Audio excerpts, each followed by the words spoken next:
Hello friend, जैसा कि आज हम लोग जिस टॉपिक के ऊपर डिस्कस करने वाले हैं उस टॉपिक का नाम होगा जॉन्डिस। जॉन्डिस क्या है? बहुत कॉमन है, हम बराबर सुनने को अपने को मिल जाता है कि इसको जॉन्डिस हुआ है, उस बच्चे को जॉन्डिस हुआ है। ऐसे जॉन्डिस जो है कॉमन डिजीज है, हमें बराबर अपने लाइफ में मिल जाता है। बहुत सारे पेशेंट मिल जाते हैं जिसको जॉन्डिस हुआ है, बहुत सारे रिलेटिव होते हैं या बहुत सारे फैमिली मेम्बर होते हैं जिनको जॉन्डिस हो जाता है लाइफ में या जॉन्डिस होता है। तो इसके लिए बहुत एक कॉमन टॉपिक है जिसका नाम है जॉन्डिस। जॉन्डिस को हम लोग हिंदी में पीलिया बोलते हैं, मराठी में उसको काविल बोलते हैं। ठीक है, तो आज हम लोग जॉन्डिस के ऊपर डिस्कस करने वाले, क्योंकि अभी जब हम लोग लीवर पढ़ रहे थे उसमें बिलीरुबिन का जिक्र आ रहा था।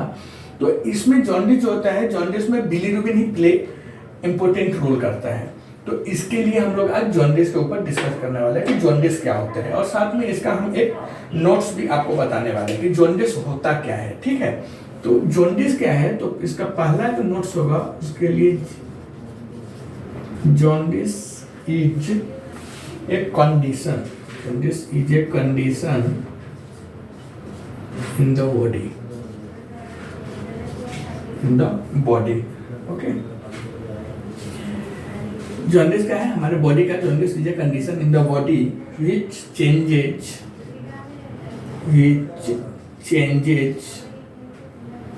in the color of skin, eyes, nails, okay, nails, and urine, okay, which is called as jaundice, which is called as jaundice. Jaundice क्या है? तो jaundice is a condition. Jaundice क्या है? एक कंडीशन है। Jaundice is a condition in which changes in the colour of skin, urine, nails. ठीक है, jaundice क्या है? जॉन्डिस कोई एक बीमारी नहीं है। जॉन्डिस क्या है? यह एक सिम्टम्स है। जॉन्डिस कोई बीमारी नहीं है, यह एक सिम्टम्स है। ठीक है, इसको याद रखना है कि जॉन्डिस कोई एक बीमारी नहीं है, यह एक सिम्टम्स है जो हमारे बॉडी में कोई दूसरी चीज बढ़ जाने की वजह से हमें देखने को मिलता है, हमारे बॉडी में वो सिम्टम्स देखने को मिलता है। ठीक है, तो किसके बढ़ने से? तो बिलीरुबिन के बढ़ने से। तो जॉन्डिस क्या है? एक सिम्टम्स है, डिजीज नहीं है। तो jaundice is a condition in the body which changes in the colour of skin, eyes, nails and urine, which is called as jaundice. Jaundice कोई बीमारी नहीं, यह एक प्रकार का सिम्टम्स है, क्योंकि जॉन्डिस मीन्स क्या होता है? जो हमारे बॉडी का आरबीसी है, हम सभी बिलीरुबिन में पढ़े हुए थे कि जॉन्डिस में क्या होता है, हमारे बॉडी का जो आरबीसी है वह समय से पहले टूट जाता है, ब्रेक हो जाता है या ज्यादा मात्रा में ब्रेक हो जाता है, जिसकी वजह से हमारे बॉडी में बिलीरुबिन बढ़ जाता है।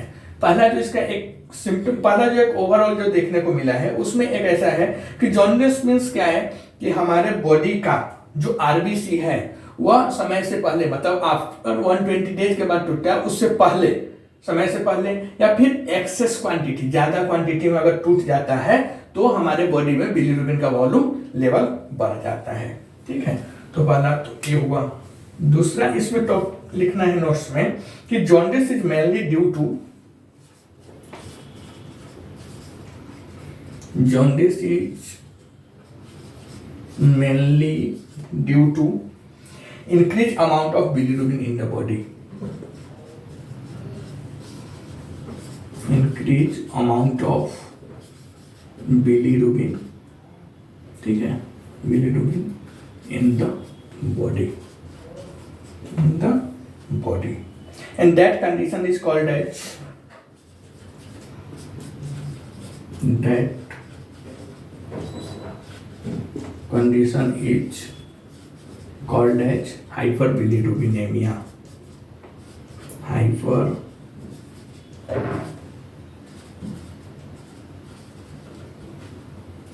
Hyperbilirubinemia. Bilirubin is yellow color pigment.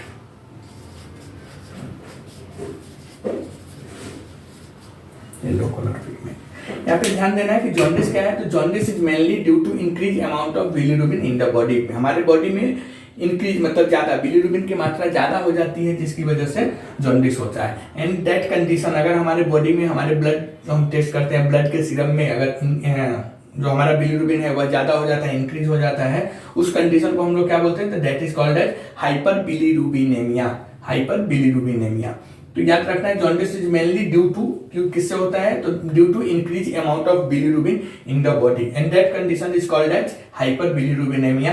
Bilirubin is yellow colour pigment, जो हमारे बॉडी का बिलीरुबिन है वो कैसा होता है, येलो कलर पिगमेंट होता है। जैसा कि हमने बिलीरुबिन जो हम स्टडी कर रहे थे उसमें हमने बताया था, बिलीरुबिन ग्रीन कलर में होता है और बिलीरुबिन येलो कलर में होता है। ओके, तो jaundice is mainly due to increase amount of bilirubin. ठीक है, अब देखना है in normal condition, next para में हम लिखेंगे इन नॉर्मल कंडीशन या नॉर्मल एडल्ट, याद रखना है in normal condition, in normal adult normal bilirubin level is, normal bilirubin level is 0.1 to 1.2 mg per dl decilitre. Okay, normal condition adult में, normal जो अगर हमारे बॉडी ठीक है, नॉर्मल है, उसमें नॉर्मल जो बिलीरुबिन का वैल्यू होगा वो 0.1 to 1.2 mg पर dl हो सकता है। ये जो नॉर्मल रेंज है ये कहीं कहीं ऊपर नीचे भी हो सकता है, हर एक लैब का अपना अपना एक नॉर्मल रेंज होता है, वो डिपेंड करता है वो कौन सा किट यूज कर रहे हैं, जो रिएजेंट यूज कर रहे हैं उसके प्रोटोकॉल में क्या है, उसका नॉर्मल रेंज क्या है। तो यह थोड़ा बहुत 10% 20% ऊपर नीचे हो सकता है, किसी किसी लैब का 1.4 भी हो सकता है, किसी किसी का 1 भी हो सकता है। तो यह डिपेंड करता है कि उस लोकल में वहां पे जो टेस्ट जो जांच घर है, जो लेबोरेटरी है, उनका नॉर्मल रेंज क्या है। तो अब जब भी नॉर्मल लेवल अगर देखेंगे, नॉर्मल रेंज देखेंगे, उससे कंपेयर करके आप देख सकते हैं कि उस रिपोर्ट पे साइड में नॉर्मल रेंज कितना लिखा हुआ है। ठीक है, बट एक overall in normal condition normal bilirubin level is 0.1 to 1.2 mg per dl total. ठीक है, total bilirubin, but it is increase during the, but it is increased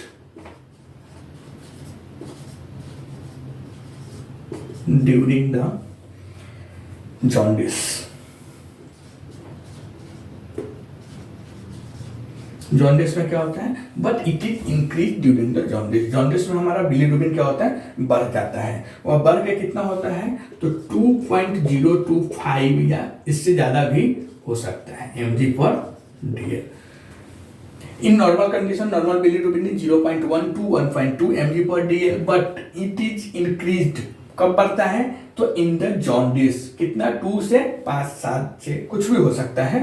तो यह डिपेंड नहीं करता है, 3, 4, 5 कुछ भी हो सकता है, मतलब अबव 1.4 अबव 1.5 के ऊपर जो भी गया तो हमारे बॉडी में बिलीरुबिन बढ़ गया हुआ है, और इसका कुछ तो एक रीजन रहेगा जिसकी वजह से बढ़ गया है। ठीक है, तो याद रखने वाला है। नॉर्मल रेंज हम कभी भी जो रिपोर्ट देखेंगे, जो हम टेस्ट कराएंगे, तो उसके बाजू में नॉर्मल रेंज लिखा रहता है, उसके बगल में नॉर्मल रेंज लिखा रहता है, लैब वाले की तरफ से वो प्रोवाइडेड रहता है, उसमें आप देख के डिफरेंस पता कर सकते हैं। ठीक है, अब हम देखते हैं कॉज ऑफ जॉन्डिस। जॉन्डिस होने का कारण क्या है, जॉन्डिस क्यों होता है, कॉज ऑफ जॉन्डिस। ठीक है, इसका कॉजेज हम देखेंगे, किसकी वजह से जॉन्डिस ज्यादा होता है। तो पहला जो कॉजेज है वह होता है bacterial infection, bacterial infection. Next जो होता है जिसे हम बोलते हैं viral infection, viral infection. Next जो होता है उसे हम बोलते हैं anaemia, anaemia. Fourth auto immune disorder. Okay, auto immune disorder, immune disorder. Next जो होता है drug toxicity, drug toxicity. Okay, तो ये जॉन्डिस होने का ये एक कुछ कारण है जिसकी वजह से हमें जॉन्डिस होता है। जॉन्डिस होने का क्या क्या कारण है, तो जॉन्डिस होने का जो मेन कारण है वो होता है बैक्टीरियल इन्फेक्शन। आपको बैक्टीरियल इन्फेक्शन की वजह से भी जॉन्डिस हो सकता है। वायरल इन्फेक्शन, अगर आपकी बॉडी में वायरल का कोई इन्फेक्शन है उसकी वजह से भी जॉन्डिस हो सकता है। आप पेशेंट अगर एनीमिया से सफर हो रहे हैं, जिसमें एनीमिया में अच्छा इंपॉर्टेंट रोल प्ले करता है क्या, आरबीसी, तो अगर पेशेंट को एनीमिया है उसको भी जॉन्डिस होने के चांसेस हो सकता है। ऑटो इम्यून डिसऑर्डर की वजह से भी जॉन्डिस हो सकता है। एंड जो ड्रग टॉक्सिसिटी हो, ऑटो इम्यून डिसऑर्डर क्या होता है? ऑटो इम्यून मतलब हमारे बॉडी के जो सेल्स होता है वो हमारे बॉडी के अगेंस्ट काम करना चालू कर देता है। हमारे बॉडी के अपना जो सेल्स होता है वही सेल्स हमारे बॉडी के दूसरे सेल्स के या बॉडी के खिलाफ अगेंस्ट वो काम करना चालू कर देता है, जिसे हम लोग ऑटो इम्यून डिसऑर्डर बोलते हैं। एंड नेक्स्ट जो होता है वो ड्रग टॉक्सिसिटी, कोई हम मेडिसिन ले रहे हैं या लॉन्ग टर्म मेडिसिन ले रहे हैं, जैसे टीबी वगैरह के जो मेडिसिन होता है उसकी वजह से भी जॉन्डिस होने का चांसेस हो जाता है। तो मेन जो कॉजेज है, मेन जो कारण है जॉन्डिस होने का, उसमें क्या होता है? या तो बैक्टीरियल इन्फेक्शन हुआ है, वायरल इन्फेक्शन हुआ है, एनीमिया हुआ है, या ऑटोइम्यून डिसऑर्डर है, या ड्रग टॉक्सिसिटी है। इस सब रीजन से भी हमें कॉजेज देखने को मिलता है, इस सब कारण से भी जॉन्डिस होने का कॉज देखा गया है। ओके, अब हमको देखना है सिम्टम्स। जो हम सिम्टम्स देखते हैं जॉन्डिस में, सिम्टम्स क्या क्या आते हैं। सिम्टम्स मतलब होता है लक्षण, कॉजेज मतलब होता है किसके वजह से हुआ है। तो किसकी वजह से हुआ है वो तो हमने बता दिया, bacterial, viral, autoimmune, anaemia and drug toxicity. अब सिम्टम्स लक्षण, जिस पेशेंट को अगर जॉन्डिस हो गया वो उसको क्या क्या लक्षण हमको देखने को मिलेगा, उस पेशेंट को क्या क्या तकलीफ हो सकता है, क्या क्या देखने को होता है। तो इसका जो फर्स्ट लक्षण है, फर्स्ट जो सिम्टम्स है वह है yellow skin, urine, nails, yellow skin, urine, nails और आइज। ठीक है। दूसरा जो सिम्टम्स है वो होगा abdominal pain.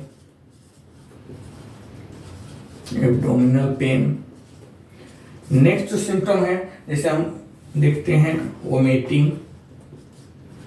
Vomiting and nausea. Next जो सिम्टम्स है उसमें डायरिया भी देखने को मिलता है, diarrhoea and high grade fever.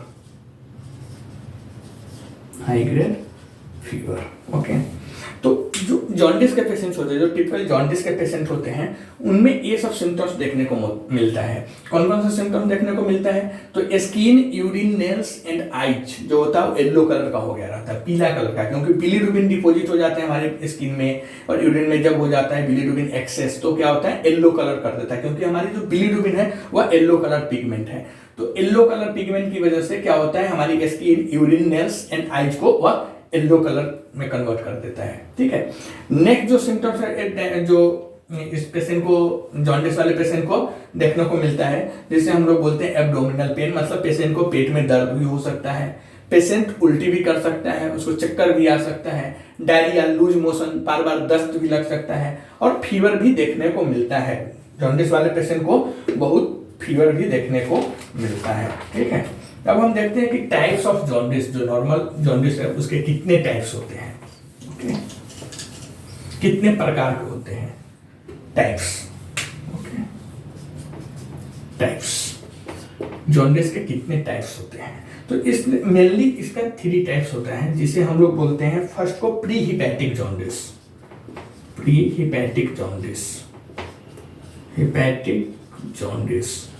दूसरे को बोलते हैं हिपैटिक जॉन्डिस, एंड तीसरा जो होता है उसे हम बोलते हैं post hepatic jaundice.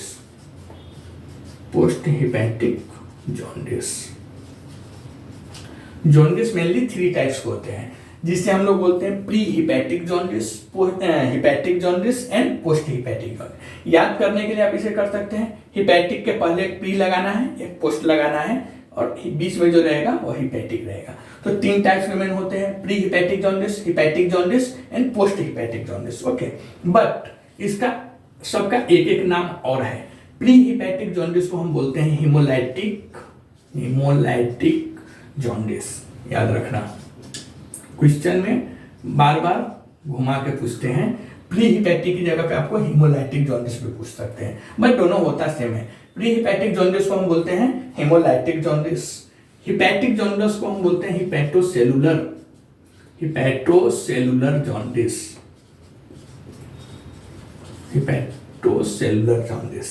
And post hepatic jaundice को हम बोलते हैं ऑब्स्ट्रक्टिव जॉन्डिस। याद रखिए। तो प्री हिपैटिक जॉन्डिस को हम बोलते हैं हेमोलाइटिक जॉन्डिस, हिपैटिक जॉन्डिस को बोलते हैं hepatocellular jaundice and post hepatic jaundice को बोलते हैं obstructive jaundice.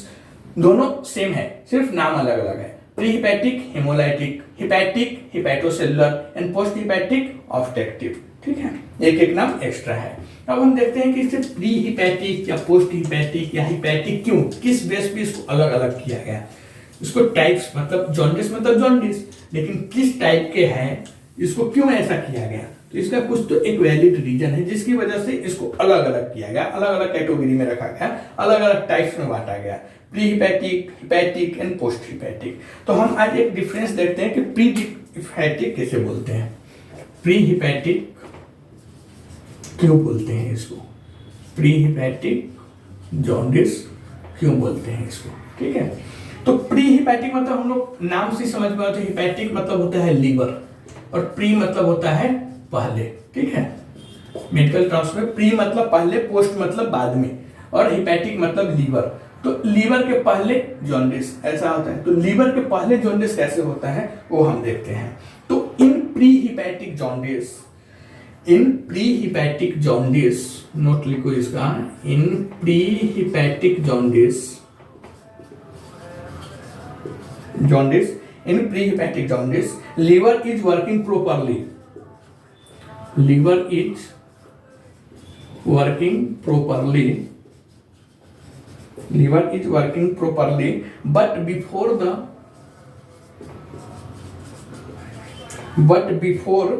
liver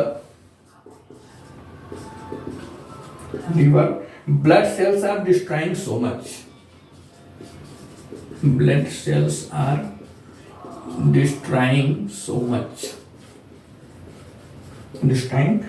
much, and amount, okay, destroying so much amount, okay, and increasing volume of bilirubin, increasing volume of bilirubin, okay। इसका meaning क्या है, जैसा कि हम कैसे समझ पाएंगे कि यह प्री हिपैटिक में क्या हुआ है, हम डिटेल से समझते हैं। तो इन प्री हिपैटिक जॉन्डिस मतलब प्री हिपैटिक जॉन्डिस में क्या होता है, लीवर इज वर्किंग प्रॉपर्ली, हमारी जो लीवर हुआ काम कर रहा है, बहुत अच्छा काम कर रहा है, उसमें कुछ प्रॉब्लम नहीं है। तो liver is working properly, but before the liver से पहले हमारे जो ब्लड सेल्स है, हमारे बॉडी के जो ब्लड है उसमें जो सेल्स है जिसे हम आरबीसी कहते हैं, वह डिस्ट्रॉय हो रहा है, मतलब वो टूट रहा है, खत्म हो रहा है, मर रहा है, कितना सो मच, बहुत ज्यादा टूट रहा है, जिसकी वजह से क्या हो रहा है, वो इंक्रीजिंग अमाउंट ऑफ या इंक्रीजिंग वॉल्यूम ऑफ बिलीरुबिन, जिसकी वजह से हमारी बॉडी में बिलीरुबिन ज्यादा बन रहा है, क्योंकि आरबीसी जितना ज्यादा टूटेगा, जितना ज्यादा ब्रेकडाउन होगा, उतना ज्यादा बिलीरुबिन हमारे बॉडी में बनेगा। तो जिसकी वजह से हमारे हिपैटिक प्री हिपैटिक जॉन्डिस देखने को बॉडी में मिल रहा है। प्री हिपैटिक जॉन्डिस में याद रखना, liver is working properly, liver में कुछ प्रॉब्लम नहीं, लीवर बहुत अच्छा काम कर रहा है, but before the liver blood cells, हमारे बॉडी के जो ब्लड सेल्स है आरबीसी, वह ज्यादा मात्रा में टूट रही है, जिसकी वजह से हमारे बॉडी में ज्यादा बिलीरुबिन का निर्माण हो रहा है, and that condition is called as pre hepatic jaundice, okay. तो प्री हिपैटिक जॉन्डिस में क्या होता है, लीवर हमारा बहुत अच्छा रहता है, बट आरबीसी की ज्यादा टूटने से हमें जॉन्डिस हुआ है। और दूसरा जो होता है जिसे हम बोलते हैं, नहीं, प्री हिपैटिक होने का भी एक कुछ कारण है। तो प्री हिपैटिक जॉन्डिस किसकी वजह से हुआ है, तो उसका कॉजेज में आप लिख सकते हैं बैक्टीरियल इन्फेक्शन, दूसरा लिख सकते हैं वायरल इन्फेक्शन, एंड तीसरा लिख सकते हैं ड्रग टॉक्सिसिटी, ड्रग टॉक्सिसिटी। ये जो प्री हिपैटिक जॉन्डिस है ये किसकी वजह से हुआ है, तो बैक्टीरियल की इन्फेक्शन से हुआ है, या वायरल इन्फेक्शन से हुआ है, या बहुत सारे मेडिसिन जिसकी वजह से हमारी बॉडी की जो आरबीसी है वो टूट रही है, डाउन हो रही है, ब्रेक डाउन हो रही है, जिसकी वजह से बिलीरुबिन बनता है। तो उसको हम लोग बोलते हैं प्री हिपैटिक जॉन्डिस। नेक्स्ट जो होता है उसे हम बोलते हैं हिपैटिक जॉन्डिस, हिपैटोसेलुलर जॉन्डिस, दो नाम होता है, हिपैटिक जॉन्डिस और हिपैटोसेलुलर जॉन्डिस। नेक्स्ट मतलब second number hepatic jaundice.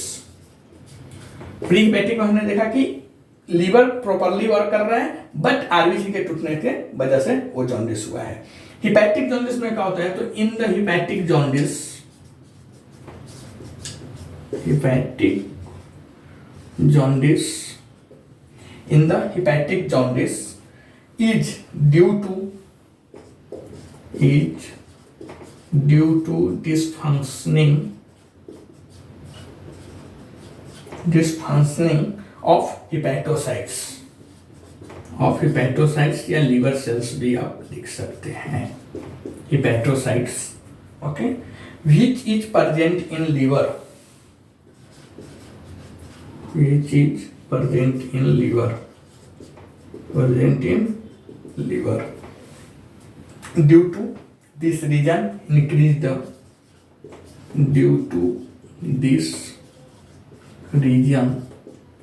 increase the volume of bilirubin, increase the level of bilirubin।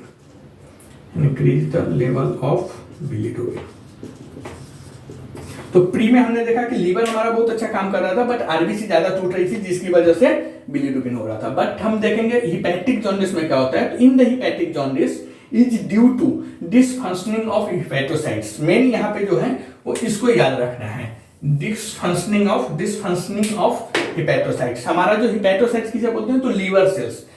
Hepato मतलब लीवर और साइट्स मतलब सेल्स। हमारे जो लीवर का सेल्स है वो प्रॉपर वर्क नहीं कर रहा है, वो प्रॉपर काम नहीं कर रहा है, जिसकी वजह से हमें हिपैटिक जॉन्डिस हुआ है। जब हमारा लीवर का सेल्स है, जो हमारा हिपैटोसाइट्स है, वो प्रॉपर वर्क नहीं करेगा तो क्या होगा, वो हमारी जो बिलिरुबिन है उसको प्रॉपर अनकंजुगेटेड को कंजुगेट में या फिर डायरेक्ट में कन्वर्ट नहीं करेगा, जिसकी वजह से हमारा जो बिलिरुबिन है वो बिलिरुबिन क्या हो जाएगा, ज्यादा बॉडी में हो जाता है, जिस कंडीशन को हम बोलते हैं hepatic jaundice. In the hepatic jaundice क्या होता है, due to dysfunctioning of hepatocyte. जो हमारा लीवर का सेल्स है वो प्रॉपर वर्क नहीं कर रहा है, which is present in liver. Hepatocyte कहां प्रेजेंट होता है, तो लीवर में प्रेजेंट होता है, और वह लीवर सेल्स जो होता है वो प्रॉपर वर्क नहीं कर रहा है, उसमें कुछ प्रॉब्लम हुआ है, किसी इन्फेक्शन हुआ है या किसी भी कारण से वो अच्छा ना काम नहीं कर रहा है, अच्छी प्रॉपरली वर्क नहीं कर रहा है, जिसकी वजह से हमारी बॉडी की बिलिरुबिन बढ़ जाती है और उसकी वजह से हमें ये जॉन्डिस देखने को मिलता है, जिसे हम बोलते हैं हिपैटिक जॉन्डिस। ओके, ये किसकी वजह से होता है, तो इसको भी कुछ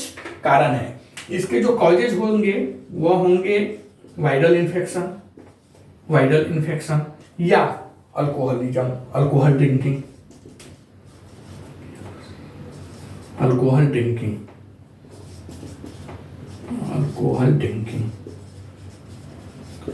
तो हिपैटिक जॉन्डिस का जो कॉजेज है, कारण है, वह क्या है, वायरल मतलब हेपेटाइटिस बी, जिसे एसबीएसएजी बोलते हैं, या एससीबी की वजह से हुआ है।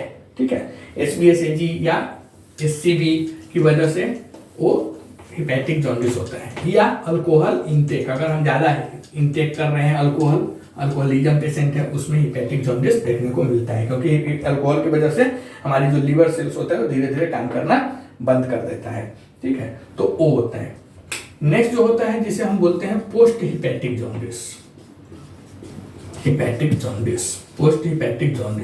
तो in the post hepatic jaundice क्या होता है, post hepatic jaundice is due to blockage. ठीक है, ड्यू टू ब्लॉकेज या blocking of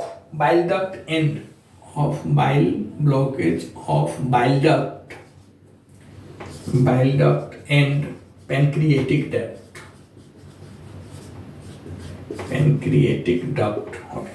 pancreatic duct, due to this reason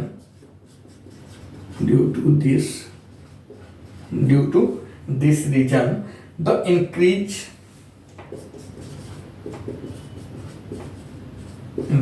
the level of bilirubin।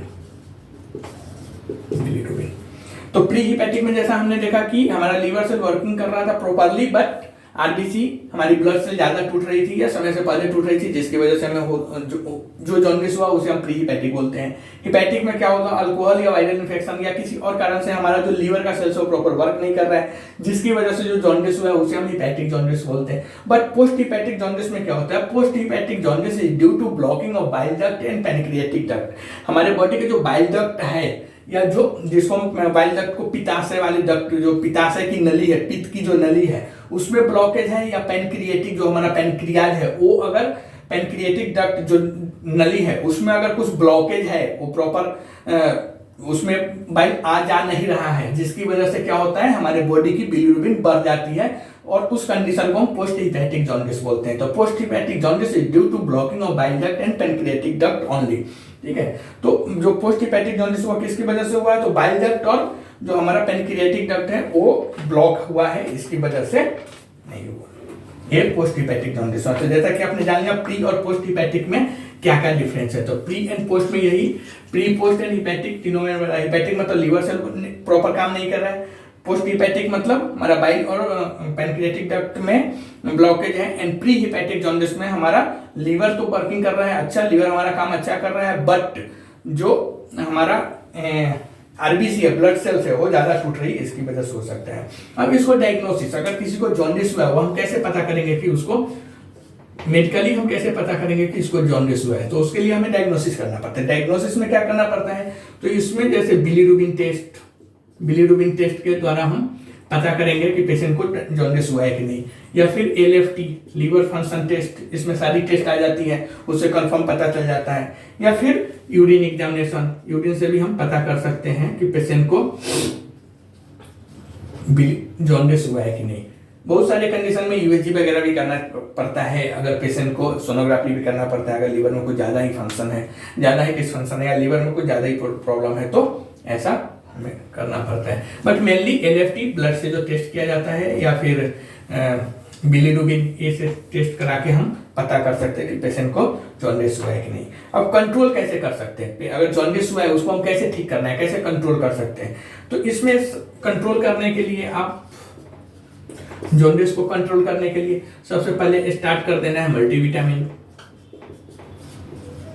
Multivitamin start करना है पेशेंट को। उसके बाद फोटोथेरेपी या सनलाइट, फोटोथेरेपी बाय सनलाइट भी लिख सकते हैं, या इसके लिए एक इंस्ट्रूमेंट भी आता है फोटोथेरेपी। नेक्स्ट जो आता है फ्लूइड मैनेजमेंट, क्योंकि जॉन्डिस वाले पेशेंट को देखा गया है कि वो बहुत वीकनेस भी रहता है, उनका फ्लूइड मैनेजमेंट प्रॉपर नहीं रहता है, उनमें बहुत सारी वीकनेस भी रहती है। नेक्स्ट जो होता है एंटीबायोटिक स्टार्ट, एंटीबायोटिक भी चालू किया जाता है, एंटीबायोटिक स्टार्ट। एंड नेक्स्ट जो इसका कंट्रोलिंग है वो है इम्यूनोग्लोबुलिन थेरेपी।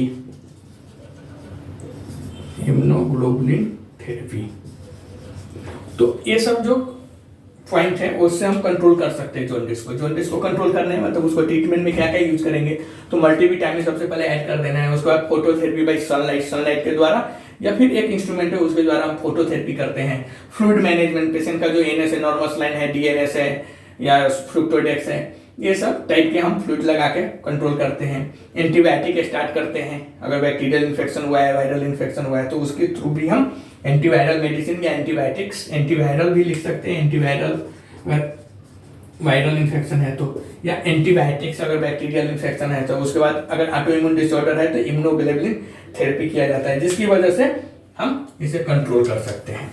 ठीक है, तो जॉन्डिस को कंट्रोल करने का ये सब एक पॉइंट है। नेक्स्ट होता है इसमें अवॉइड क्या करना है। जॉन्डिस अगर किसी पेशेंट को हुआ है तो उसको क्या क्या नहीं करना चाहिए, उसको अवॉइड क्या करना चाहिए। तो उसको सबसे पहले अवॉइड करना चाहिए, अवॉइड हार्ड वर्क,